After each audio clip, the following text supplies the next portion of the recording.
할렐루야. 예수 그리스도 이름으로 하나님 말씀 증거하겠습니다.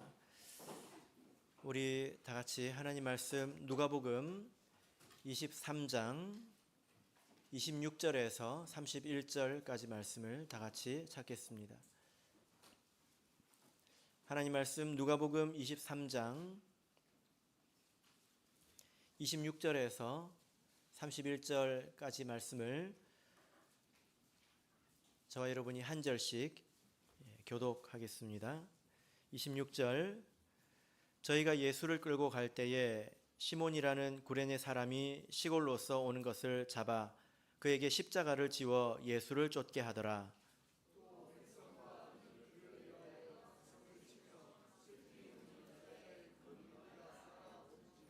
예수께서 돌이켜 그들을 향하여 가라사대 예루살렘의 딸들아 나를 위하여 울지 말고 너희와 너희 자녀를 위하여 울라.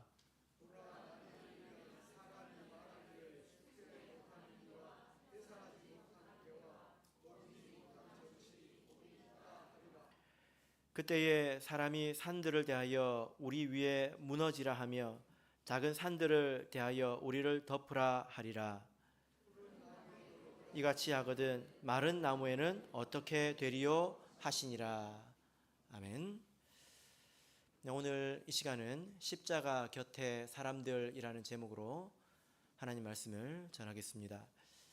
우리 예수님께서 십자가형을 언도 받으신 이후에 골고다 산으로 이제 올라가실 때입니다. 이때부터 많은 사람들이 예수님 곁에 함께 계신 것을 우리가 볼 수 있는데요. 오늘 우리는 두 부류의 사람들에 대해서 같이 살펴보고 또 은혜를 나누고자 합니다. 첫 번째는 예수님의 십자가를 억지로 짊어지게 된 구레네 시몬이고요. 두 번째는 가슴을 치며 예수님의 뒤를 따라갔던 여인들, 또 예수님께서 그들에게 주신 말씀입니다.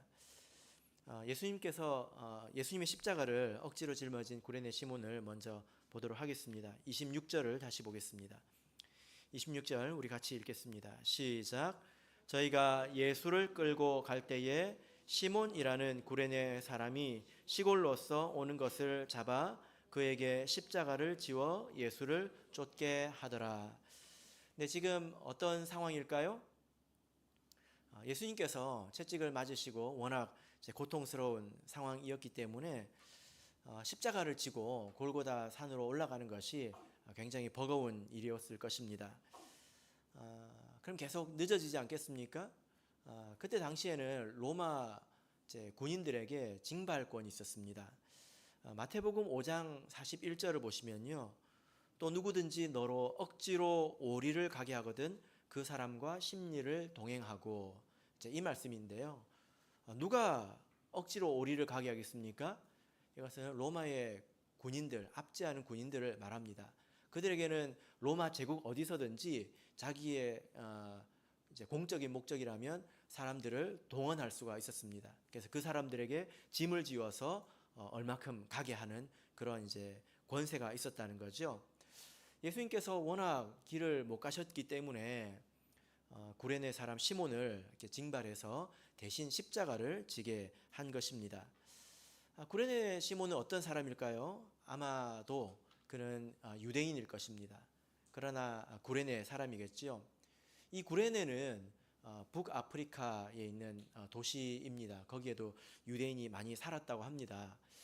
지금은 유월절 명절이기 때문에 저 멀리서 유월절을 지키기 위해서 온 사람들도 있었을 것입니다. 물론 이것은 추측하는 것이죠. 그러나 가능성이 높은 그런 추측입니다. 그런데 이 구레네 시몬의 입장에서 볼 때 지금 얼마나 재수가 없는 상황인지 모르겠습니다.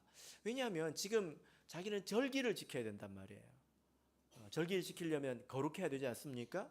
그런데 지금 이전에 아마 몇 명은 좋게 못 박았을 만한 그런 사형 틀을, 거기 사람의 피도 묻어 있고 그런 틀이지 않습니까? 왜냐하면 그때 당시만 해도요, 이렇게 그런 좋은 목재나 그런 튼튼한 목재들이 흔하지 않았습니다. 그러니까 쓰고 또 쓰고 그 목적으로 하는 거죠. 그러니까 이 사람의 입장에서는 어쩌면 이제 곧 죽을 사람, 혹은 이미 많은 사람을 못 박았던 그 피 묻은 그런 나무를 이렇게 재수없게 지고 가서 자기를 더럽혀야 되는 그런 상황이 된 것입니다. 아마 참 오늘 재수없다 이렇게 생각했을지 모르겠습니다. 그런데 여러분, 이 일이 우연일까요? 로마 군병의 눈에 어쩌다가 들어가지고 이렇게 예수님의 십자가를 억지로 지게 된 이 일이 우연일까요? 자, 마가복음 15장 21절을 보겠습니다. 마가복음 15장 21절을 보시면 똑같은 내용에 대해서 구레네 사람 시몬에 대해서 이렇게 소개를 하고 있습니다. 마가복음 15장 21절 읽겠습니다. 시작. 마침 알렉산더와 루포의 아비인 구레네 사람 시몬이 시골로서 와서 지나가는데 저희가 그를 억지로 같이 가게 하여 예수의 십자가를 지우고, 여기서 억지로 지었다 이렇게 말씀을 하고 있죠. 그런데 이 구레네 시몬을 누구라고 소개하고 있습니까? 알렉산더와 루포의 아비라고 하고 있습니다. 여러분 혹시 알렉산더 아시는 분 계십니까? 네. 지금 마가복음 15장을 읽었는데요. 이 마가복음은 예수님께서 십자가에 못 박히시고 오순절 성령이 강림해서 교회가 생긴 이후 적어도 30년 이후에 기록된 책입니다. 교회가 생긴 지 수십 년이 지난 이후에 기록됐다는 것입니다. 그런데 이때 성경에 이제 전혀 나와 있지 않은 이때 당시에 활동하지 않은 이 사람이 기록되어 있다는 것은 어떤 의미일까요? 알렉산더와 루포라고 하는 이 사람의 이름이 기록되는 것은 어떤 의미일까요? 아마도 이 알렉산더와 루포는 마가복음을 받아보던 사람들에게 있어서는 굉장히 이제 유명한 사람들이었을 거라는 겁니다. 신앙적으로 누구나 말하면 알게 되는 그런 교회에서 이름난 사람이었을 것이다 라는 것입니다. 그런데 우리가 성경을 보면 이 루포라고 하는 이 이름이 성경에 또 한 군데 등장을 합니다. 혹시 어디 있는지 여러분 아십니까? 로마서에 등장하죠. 로마서 16장을 보겠습니다.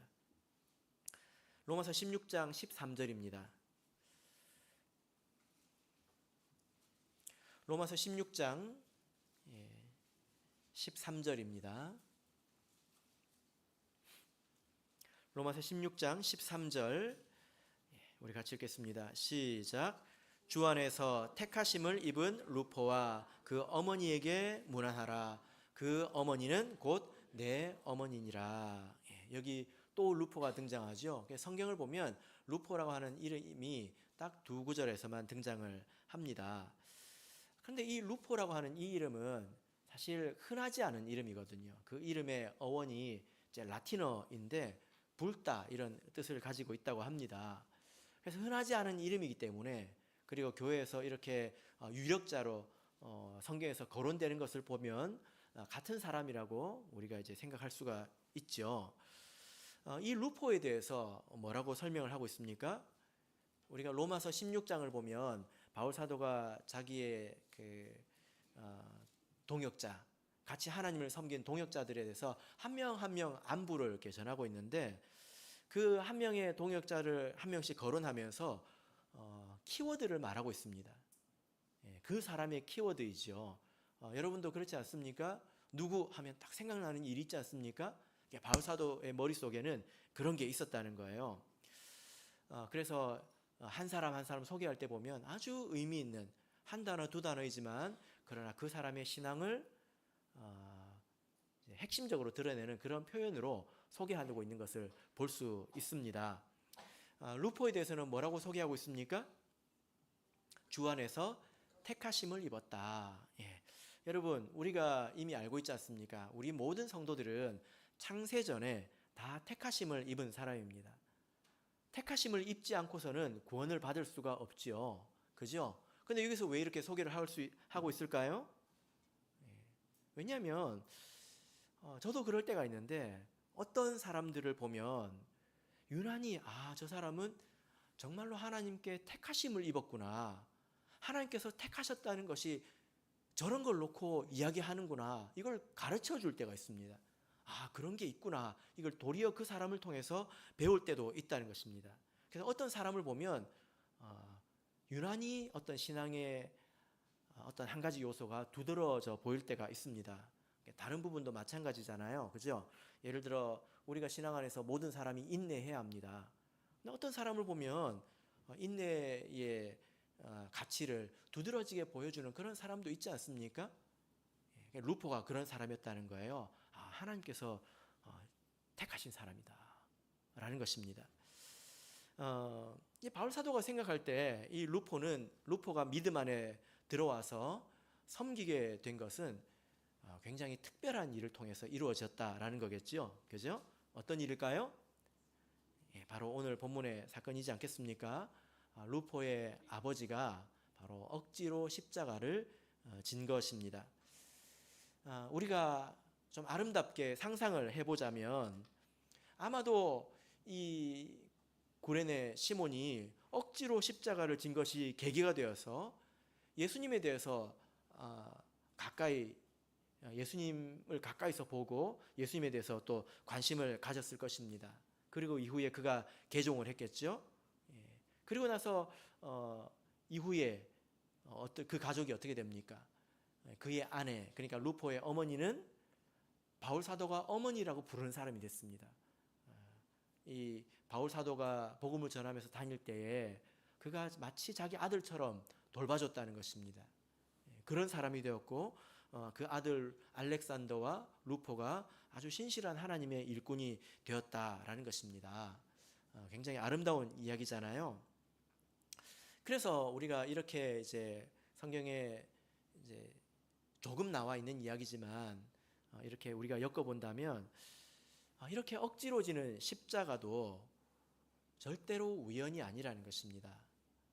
자기 뜻으로 진 것도 아니고 그 포악한 로마 군병에 의해서 억지로 지어진 십자가이지만 그 십자가조차도 하나님의 택하심으로 주어지는 것이다 라는 것입니다. 자, 본문으로 돌아가서 우리 그 모습을 다시 한번 우리 머릿속에 그려보도록 하겠습니다. 누가복음 23장 26절 우리 이 말씀을 읽으면서 그 장면을 한번 머릿속으로 그려보겠습니다. 시작. 저희가 예수를 끌고 갈 때에 시몬이라는 구레네 사람이 시골로서 오는 것을 잡아 그에게 십자가를 지워 예수를 쫓게 하더라. 머릿속으로 그림을 그리셨습니까? 예수님이 앞에 걸어가고 있죠. 그죠? 아마 예수님께서 굉장히 힘들게 앞으로 걸어가고 계셨을 겁니다. 구레네 시몬이 뒤에서 예수님의 십자가를 등에 지고 예수님을 지금 쫓아가고 있는 그런 그림이겠죠. 그죠? 자, 우리 마태복음 27장 32절을 보겠습니다. 마태복음 27장 32절입니다. 마태복음 27장 32절입니다. 자, 같이 읽겠습니다. 시작. 나가다가 시몬이란 구레네 사람을 만나매 그를 억지로 같이 가게 하여 예수의 십자가를 지웠더라. 자, 여러분 지금 이 구레네 시몬이 누구의 십자가를 지고 있습니까? 예수의 십자가를 지웠더라 이렇게 말씀을 하죠. 그죠? 마가복음 15장 21절에도 동일합니다. 그를 억지로 같이 가게 하여 예수의 십자가를 지우고 이렇게 표현을 하고 있습니다. 그런데 이제 원문을 살펴보니까요, 이 마태복음 27장 32절에는 예수라는 글자가 없습니다. 예수의 십자가를 지웠더라 이렇게 되어 있지 않고요. 원문을 보면 그의 십자가를 지웠다 이렇게 되어 있습니다. 예수라는 글자가 없어요. 그의 십자가를 지웠다. 그러면 우리가 성경을 읽을 때 이런 내용이 나오면 이 그가 누구지? 이걸 찾아봐야 되거든요. 앞으로 이렇게 가봐야 된단 말이에요. 여기서 말하는 그는 누구일까요? 32절에서 한번 찾아보세요. 그가 누구일까요? 32절에는 예수님이 나오지 않습니다. 그래서 문법적으로 보자면 이 그의 십자가 할 때는 예수의 십자가도 되고 그 시몬의 십자가도 됩니다. 문법적으로는 그것이 다 가능합니다. 그래서 우리가 이때부터는 이제 생각을 해야 되겠죠. 그가 누구인지를 우리가 생각을 해야 됩니다. 그가 누구일까요? 그가 시몬이 누구의 십자가를 지고 있습니까? 예수님의 십자가를 지고 있잖아요. 그죠? 십자가가 어디서 났겠습니까? 시몬이 예수님의 십자가를 지고 있습니다. 그런데 여러분, 여기서 우리가 이것을 시몬의 십자가라고 해도 될까요? 그렇게 해도 될까요? 네. 자, 우리 마태복음 16장 24절을 보겠습니다. 네.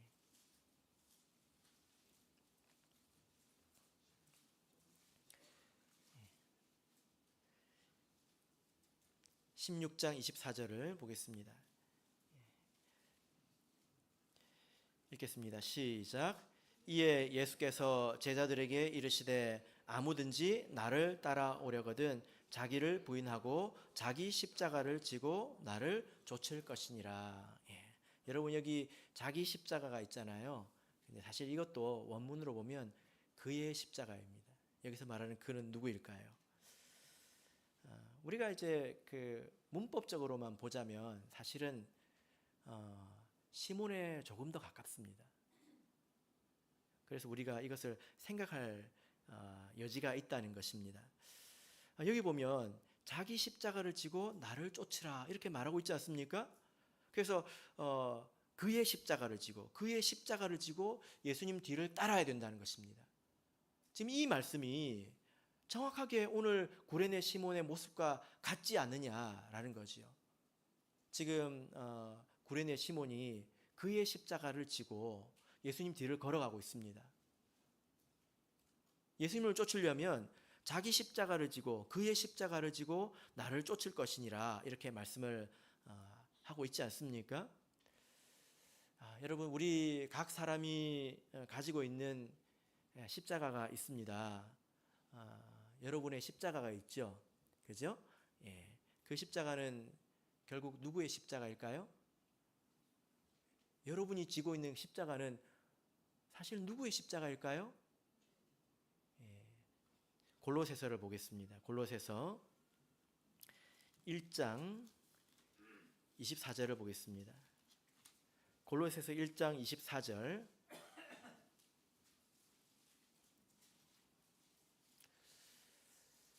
골로새서 1장 24절. 자, 읽겠습니다. 시작. 내가 이제 너희를 위하여 받는 괴로움을 기뻐하고 그리스도의 남은 고난을 그의 몸된 교회를 위하여 내 육체에 채우노라. 바울 사도가 고난을 당하고 있다고 하는데 이 고난은 원래 누구의 고난입니까? 그리스도의 남은 고난이죠. 바울 사도가 십자가를 지고 있는데 이게 누구의 십자가라는 것입니까? 예수님의 십자가라는 것입니다. 여러분 한번 생각해 보세요. 내가 지고 있는 십자가가 예수님의 십자가가 아니면 이상한 것입니다. 예수님과 상관없는 십자가라면 그건 자기를 위한 십자가이지 않습니까? 그죠? 그래서 구레네 시몬이 진 십자가는 그의 십자가도 되고 예수님의 십자가도 된다는 것입니다. 시몬의 십자가이기도 하고 한편으로는 예수님의 십자가이기도 하다는 것입니다. 우리가 가진 십자가가 그렇다는 거예요. 여러분 우리가 이 일을 조금 더 생각해 보십시다. 구레네 시몬이 자기 십자가를 택한 것이 아니지 않습니까? 말씀드린 것처럼 이 포악한 그 로마 군병의 그 손에 의해서 자기에게 주어진 것 아닙니까? 그런데 성경은 그것을 그의 십자가라고 하고 있습니다. 그리고 그것으로 말미암아서 그의 가정이 주 안에서 택함을 입었다 이렇게 말씀을 하고 있습니다. 여러분은 지금 어떤 십자가를 지고 계십니까? 우리 믿음 안에는 참으로 많은 종류의 십자가가 있습니다. 사역의 십자가가 있지요. 그런데 사역의 십자가만 있는 것이 아닙니다. 가난의 십자가도 있고요. 또 가정의 십자가도 있습니다. 그리고 질병의 십자가도 있죠. 질병도 십자가일 수 있습니다. 맞습니까? 왜 그럴까요? 요한복음 9장 3절을 보겠습니다. 요한복음 9장 3절입니다.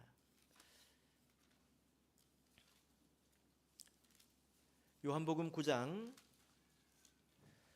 3절입니다.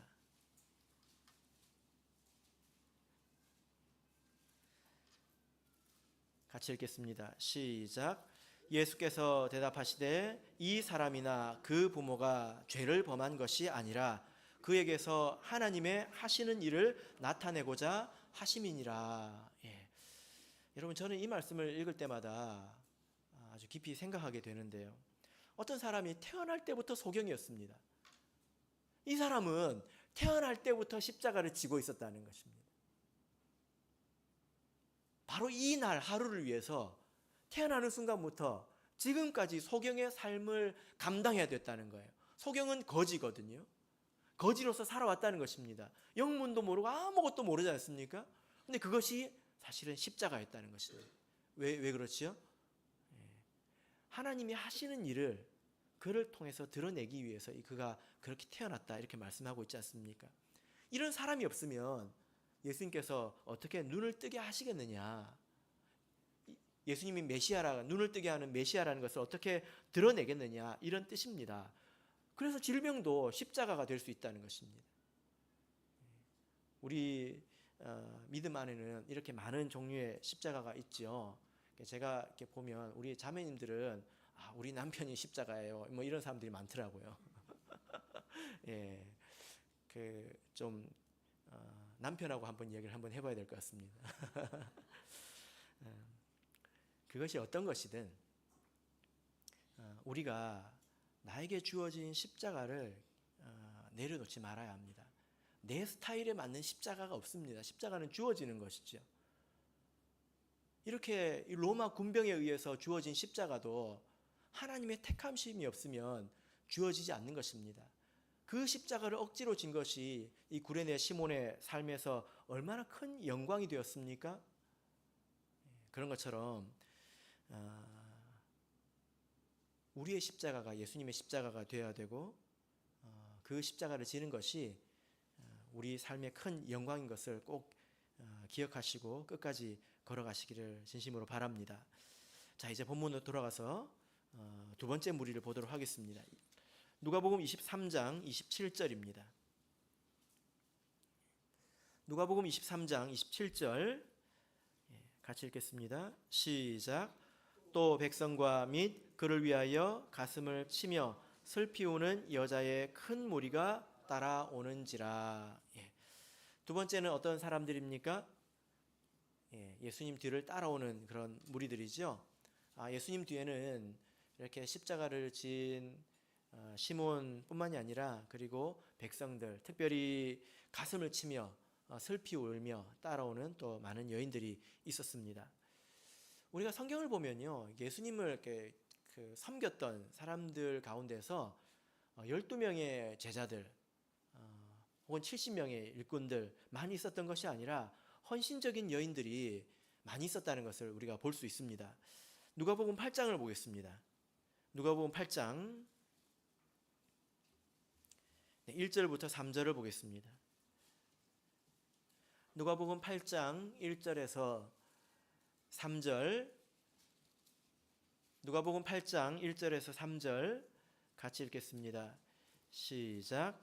이후에 예수께서 각 성과 촌에 두루 다니시며 하나님의 나라를 반포하시며 그 복음을 전파하실새 12 제자가 함께하였고 또한 악귀를 쫓아내심과 병고침을 받은 어떤 여자들 곧 7 귀신이 나간 막달라인이라 하는 마리아와 또 헤롯의 청지기 구사의 아내 요한나와 또 수산나와 다른 여러 여자가 함께하여 자기들의 소유로 저희를 섬기더라.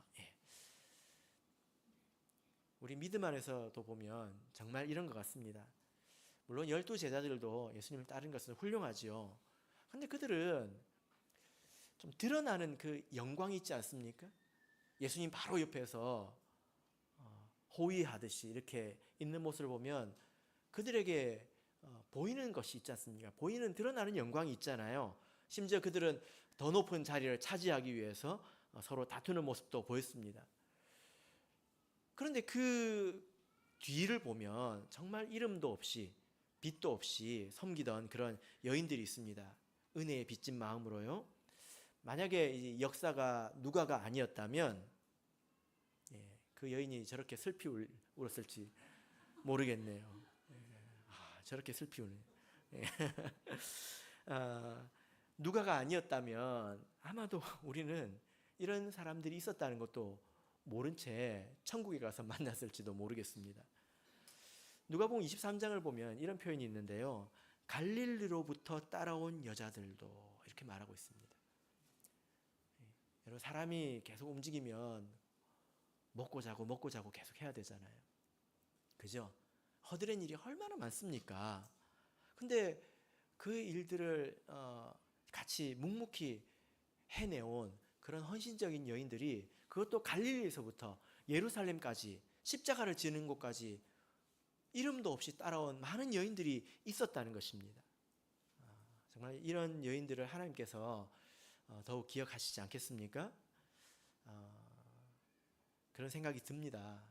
지금도 우리 교회에서 보면 이름 없이 숨은 곳에서 섬기시는 특히 우리 자매님들이 많이 있습니다. 우리 형제님들은 먹는 거 잘하시잖아요. 네.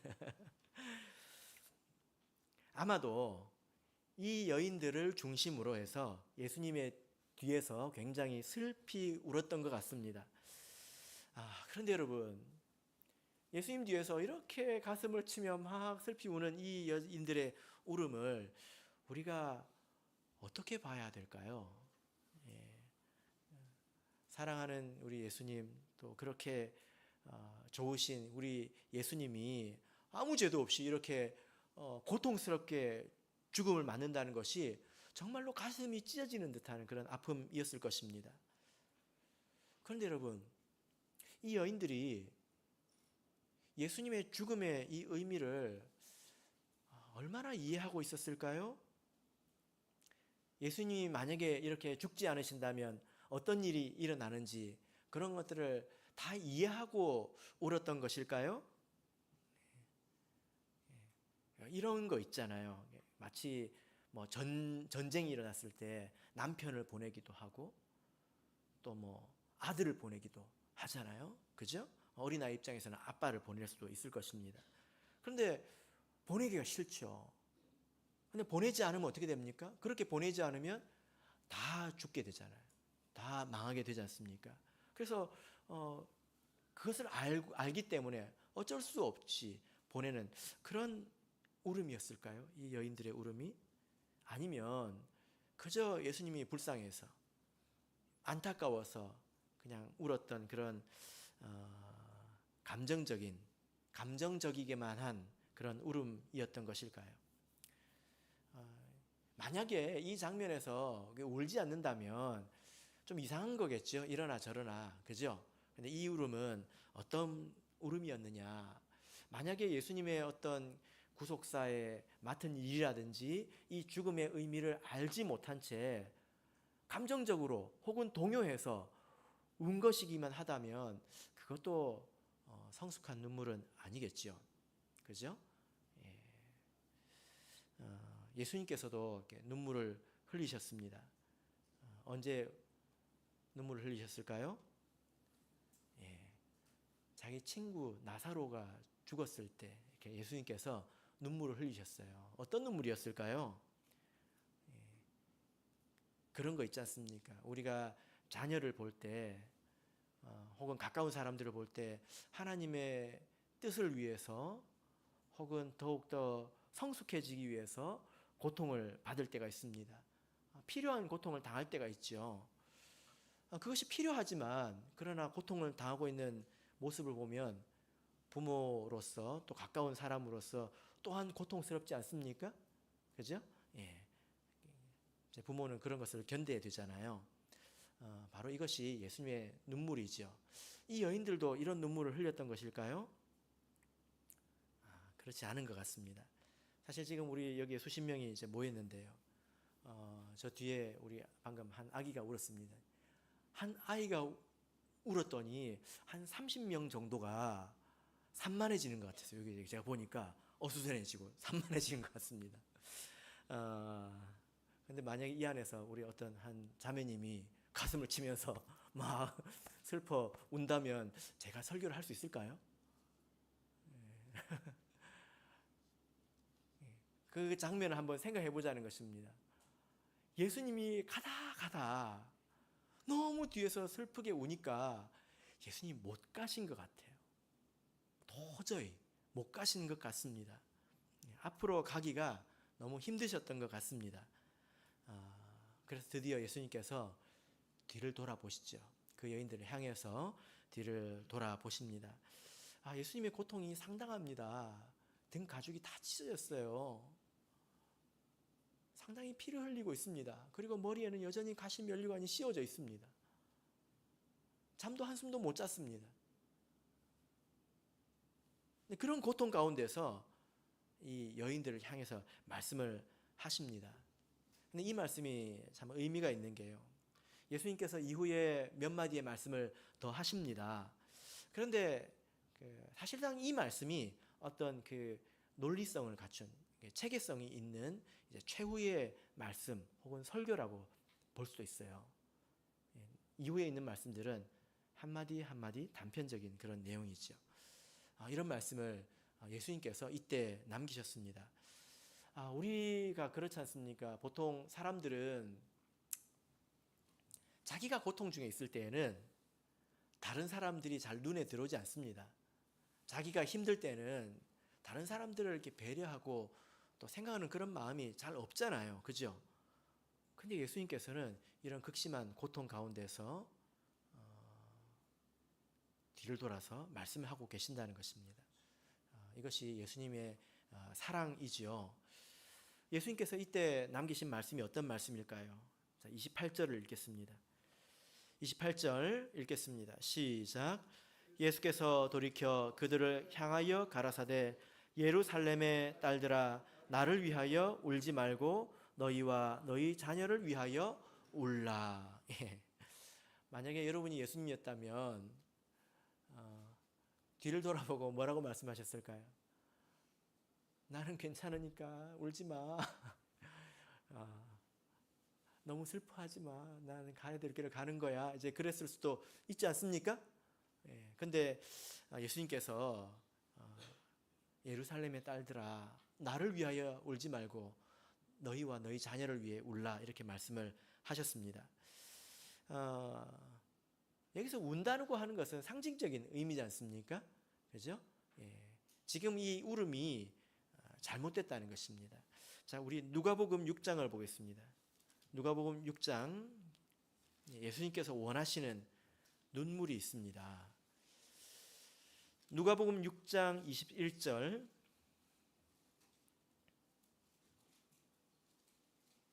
누가복음 6장 21절 같이 읽겠습니다. 시작. 이제 줄인 자는 복이 있나니 너희가 배부름을 얻을 것이며 이제 우는 자는 복이 있나니 너희가 웃을 것이며. 우는 자는 복이 있다 말씀하고 있습니다. 복이 되어서 돌아오는 눈물이 있다는 거예요. 적어도 예수님께서 보실 때에 이 그 뒤에서 슬피 우는 이 여인들의 그 눈물이 복이 되어서 그들에게 돌아올 것 같지 않으니까 지금 예수님께서 너희와 너희 자녀를 위해서 울라 이렇게 말씀하고 계신 것 아니겠습니까? 여기서 이 울음은 어떤 울음일까요? 자, 24절부터 26절을 보면 그러나 화 있을진저 너희 부요한 자들이여 너희는 너희의 위로를 이미 받았도다. 화 있을진저 이제 배부른 자여 너희는 줄이리로다. 화 있을진저 너희 이제 웃는 자여 너희가 애통하며 울리로다. 모든 사람이 너희를 칭찬하면 화가 있도다. 저희 조상들이 거짓 선지자들에게 이와 같이 하였느니라. 자, 이게 반대 사람들을 이렇게 말하고 있습니다. 이 사람들은 바리새인처럼 스스로 만족하고 스스로 안주해 있는 그런 사람들을 말하는 거죠. 진지하게 자기의 영적인 상황, 상태, 자기의 죄를 돌아보지 않고 사람들에게 칭찬받기를 좋아하고 만족하고 안주하여 있는 그런 상태를 말하는 것입니다. 그런 사람들이 웃는 자이죠. 반대로 우는 자들은 무엇에 대해서 우는 자겠습니까? 하나님 앞에서 자기의 모습을 생각하니 눈물이 나는 것입니다. 하나님 앞에서 우리 자녀의 모습을 생각하니까 눈물이 나는 거죠. 그런 것 아니겠습니까? 하나님 앞에서의 우리의 모습은 이 옷이 아니지 않습니까? 돈과 집이 아니지 않습니까? 무엇입니까? 우리의 거룩일 것입니다. 우리가 어떻게 사랑하고, 우리가 어떻게 정직하고, 우리가 어떻게 섬기고, 그런 것 아니겠냐 이 말입니다. 그런 모습을 보고 눈물이 나와야 된다는 것입니다. 여러분, 우리 그리스도인은 이렇게 하나님 앞에서 자기를 돌아볼 줄 알아야 합니다. 그것이 그리스도인이죠. 이 사람들이, 예루살렘의 백성들, 이 이스라엘 백성들이 그렇게 자기 자신을 철저히 돌아보지 않았기 때문에 그들에게 앞으로 심판이 임할 것을 지금 말씀하고 있습니다. 본문으로 가겠습니다. 누가복음 23장 29절 30절 보겠습니다. 29절 30절 읽겠습니다. 시작. 보라, 날이 이르면 사람이 말하기를 수태 못하는 이와 해산하지 못하는 배와 먹이지 못한 젖이 복이 있다 하리라. 그때 사람이 산들을 대하여 우리 위에 무너지라 하며 작은 산들을 대하여 우리를 덮으라 하리라. 이스라엘 백성이, 당시의 이스라엘 백성이 예수님을 저버리고 또 자기를 돌아보지 않았기 때문에 하나님께서 그들을 심판하실 것을 말씀하고 있는데, 역사적으로 이것은 예루살렘이 로마에 함락되는 그런 일을 말하죠. 그때에 예루살렘에 있던 이 거민들이 굉장히 큰 고통을 받았습니다. 여러분, 하루만 굶어 보십시오. 견딜만 하십니까? 이틀만 굶어 보십시오. 어떨까요? 사실 이것은 하루 뒤면 먹을 수 있다, 이틀 뒤면 먹을 수 있다, 따뜻한 방바닥에 앉아서 그렇게 굶는 것도 힘들지 않습니까? 근데 예루살렘 사람들은요, 그렇게 굶었습니다. 차가운 곳에서요. 그리고 그때 전염병이 돌았습니다. 그리고 예루살렘 이 백성들 사이에서도 내분이 일어나서 서로 한 마음이 되지 못했습니다. 그렇게 몇 개월을 고통받았습니다. 몇 개월 그러면 별것 아닌 것 같죠. 그래서 하루만 굶어 보시라는 겁니다. 그 사람들이 몇 개월 뒤면 이제 원만해진다, 그런 소망이 있었던 것도 아닙니다. 견디지 못하면 이제 우리는 죽는다. 그 결국 몇 개월 이후에 그 예루살렘 안에서 많은 사람들이 학살당하고요, 성전까지 회파되었습니다. 당시에 예루살렘에 250만 명이 있었대요. 정확한 것인지 모르겠습니다. 어떤 역사적인 자료를 보니까 그러나 가장 신뢰할 만한 자료인데 250만 명이 있었는데 그 중에 110만 명이 죽었대요.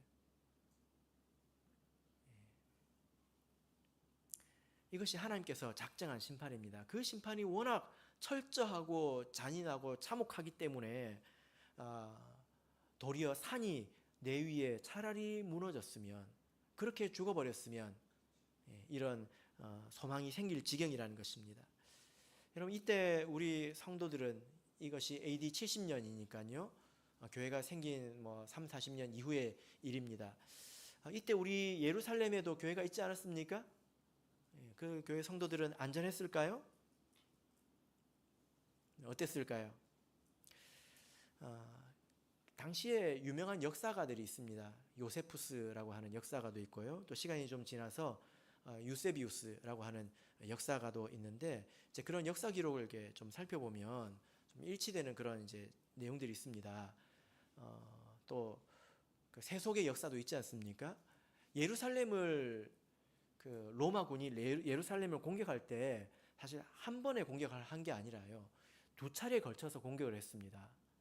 1차, 2차 공격으로 이제 공격을 했는데요. 첫 번째 공격에서 로마 군인들이 실패하고 돌아갔습니다. 왜 실패했냐면요, 그들이 이제 전쟁을 너무 쉽게 생각했던 것입니다. 예루살렘에 대해서도 잘 모르고 공격을 하러 감쌌는데 보급품도 부족하고 여러 가지 어려움도 있고 또 유대인들이 전쟁을 잘합니다.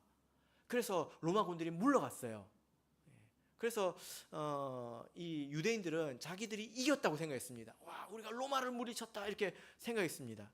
근데 그때의 성도들은 예수님의 말씀을 생각했습니다. 누가복음 21장 20절을 한번 보실까요? 누가복음 21장 20절입니다. 누가복음 21장 20절 읽겠습니다. 20절 21절 읽겠습니다. 시작. 너희가 예루살렘이 군대들에게 에워싸이는 것을 보거든 그 멸망이 가까운 줄을 알라. 그때에 유대에 있는 자들은 산으로 도망할지며 성내에 있는 자들은 나갈지며 촌에 있는 자들은 그리로 들어가지 말지어다. 예수님께서 뭐라고 말씀하셨습니까? 예루살렘이 군대에 에워싸이는 것을 보거든. 그래서 이 로마군이 포위를 풀고 돌아갈 때에 교회의 성도들은 예수님의 말씀을 기억하고 이것은 도망할 기회를 하나님께서 주신 것으로 믿었다고 합니다. 그래서 예루살렘으로부터 이제 동북쪽으로 약 100km 정도 떨어져 있는 펠라라고 하는 곳이 있는데요. 요단강을 건너야 합니다. 그곳으로 이주를 했고, 그래서 예루살렘에서 이 참혹한 죽음을 다 피했다고 합니다. 유세비우스의 기록에 따르면 이것은 뭐 성경은 아니니까요. 우리가 이제 참고를 하는 것인데 당시에 교회의 지도자들이 하나님의 계시를 받아서 교회 전체 성도들이 다 이렇게 이주를 했다고 합니다. 그래서 예루살렘에서 이 환란을 피했다는 거죠. 이제 역사적으로 보면 이 피신은 어떤 결과를 가져오냐면 기독교와 유대교를 이제 완전히 갈라놓는 그런 이제 피신이 됩니다. 유대인들의 입장에서는 이 기독교인들이 같이 힘써 싸우지 않은 그 배신자처럼 이제 여겨졌겠지요, 그죠?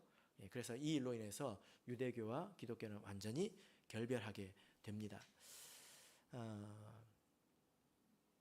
성도들은 하나님께서 이렇게 환난 가운데서 지켜주신다는 것입니다.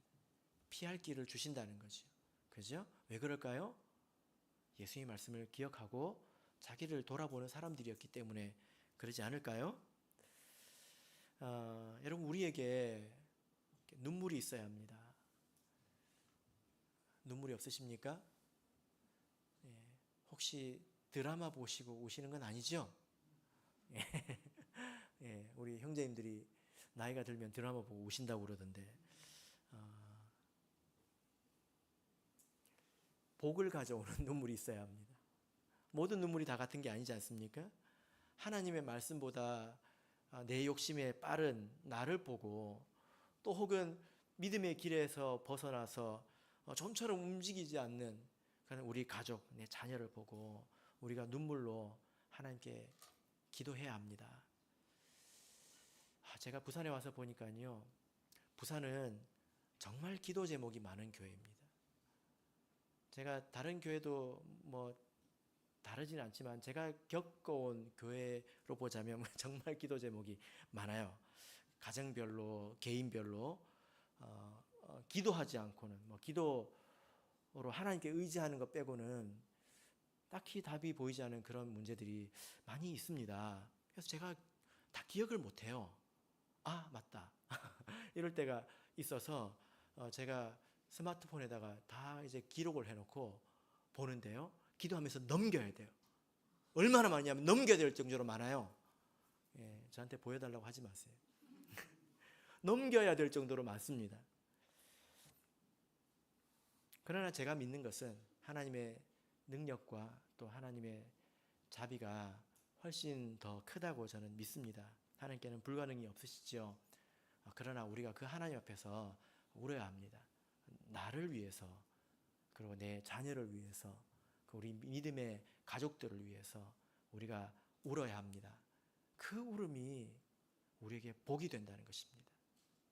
예수님께서 마지막으로 남기신 말씀이, 성도들에게 마지막으로 남긴 말씀이 무엇입니까? 너희와 너희 자녀를 위해 울라는 것입니다. 바로 그는 우리 모든 성도님들께서 구레네 시몬처럼 십자가를 끝까지 지시고 이 여인들처럼 예수님께서 하신 말씀처럼 복이 되는 눈물을 흘리시기를 예수 그리스도 이름으로 축복합니다.